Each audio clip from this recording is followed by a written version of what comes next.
David Blaine has been accused of rape by a former model. This is coming from the Daily Beast. Here are the details. Natasha Prince claims Blaine raped her at a private home in London's Chelsea neighborhood in the summer of 2004, months after her 21st birthday. She told the Daily Beast in her first ever interview on the subject. Officers from the Met's Child Abuse and Sexual Offences Command are investigating an allegation of rape, Scotland Yard said in a statement to the Daily Beast. The allegation was reported to police on 17 November 2016 by a woman who alleged she was raped at an address in Chelsea in June or July 2004 when she was age 21. There have been no arrests at this stage and inquiries continue. Now, Blaine's attorney, Marty Singer, has vehemently denied all the allegations of any misconduct with the individual, although they do acknowledge that they did know each other at one point in time. The allegations are incredibly graphic. She says that she was at a party and she was flirting with Blaine, and then at one point in time they went up to have a drink, and then the next thing she knew, he was anally penetrating her,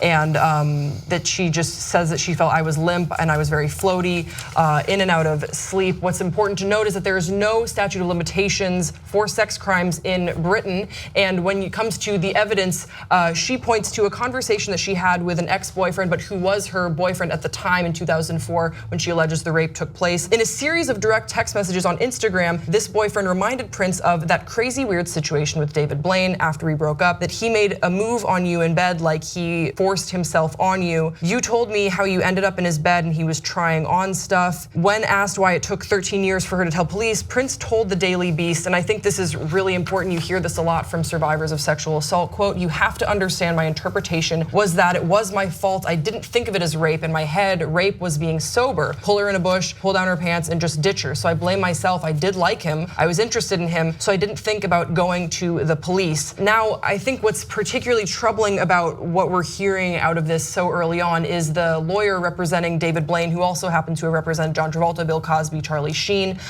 said in a phone call, quote, "Anyone can make a claim, especially with this Harvey Weinstein thing." Now, what's worth also noting is that she actually made this claim a full year before the Harvey Weinstein piece came out. I just think that it's incredibly indelicate for the lawyer of someone accused to just refer to allegations of sexual assault as the Harvey Weinstein thing. We know very little about what's happening in this story, but what was your response when you heard about these allegations? Did you immediately correlate it to the Harvey Weinstein quote unquote thing?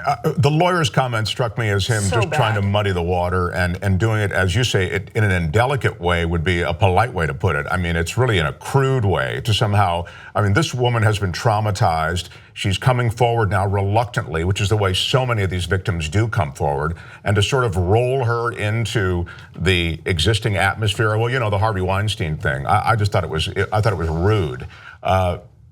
She also tells a believable story, you know, and it's interesting. Grace, it's funny when we were getting to the part where she talks about she had an interest in David Blaine. It then made it murky a little bit for me. I'm thinking, well, I don't quite understand then. I need clarity, and maybe I can get clarity from you guys on this.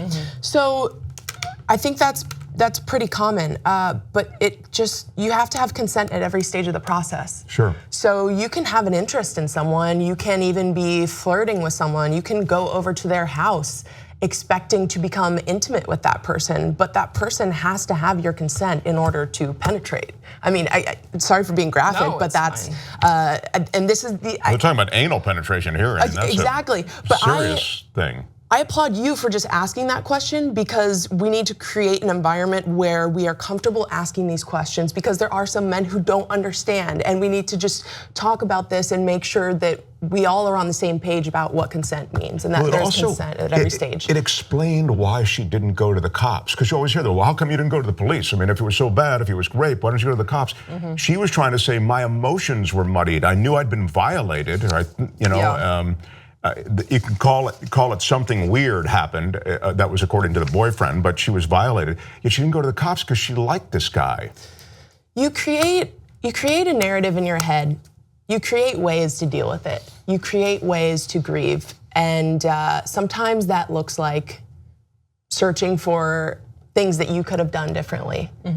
And I think what she said is it's so true for a lot of women. Well, especially her inner monologue, what she says the morning after she was doing a photo shoot. And she says that while she was sitting in the makeup chair, she was asking herself questions like, what did I do last night? Did I have sex with David Blaine, but I didn't want to? And just feeling really hazy and out of it. And just knowing that she didn't give consent, but she was into him. And I understand why it can be sort of a difficult conversation to have because consent is sort of, it is a hard thing to define, but it is so incredibly important to define. So a lot of people say, oh, do I have to ask, can I please kiss you here? We're not talking about that, but when someone says no, or when they are not able to give consent, when they are intoxicated, when they are asleep, anything like that, then you don't have it. Consent can never be assumed. I think that's, it can be taken away, it can never be assumed. So I think that's an important thing to remember.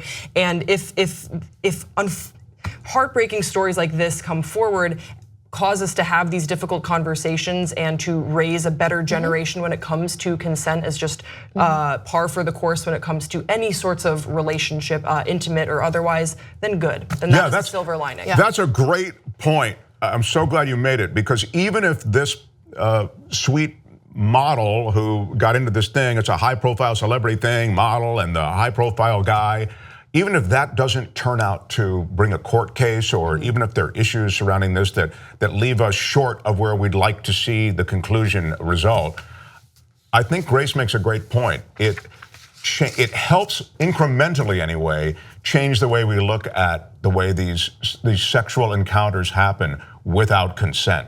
And so the consent issue anyway starts to be discussed more again.